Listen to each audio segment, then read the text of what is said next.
نے کوئی قانون توڑا ہے، یہ صرف اس لیے کیا جا رہا ہے کہ یہ چاہتے ہیں کہ میں جو حقیقی آزادی کی تحریک ہے اس سے پیچھے ہٹوں، اور یہ اس لیے کیا جا رہا ہے کہ یہ کرپٹ چوروں کا ٹولہ،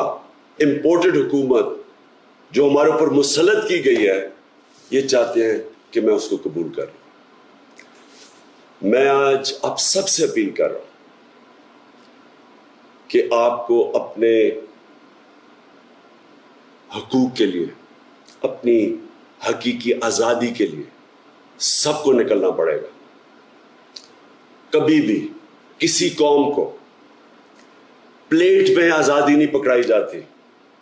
آزادی کے لیے جدوجہد کرنی پڑتی ہے، جہاد کرنی پڑتی ہے، محنت کرنی پڑتی ہے، اور وہی قوم پھر اس کو اللہ تحفہ دیتا ہے آزادی کا۔ یہ وقت آ گیا ہے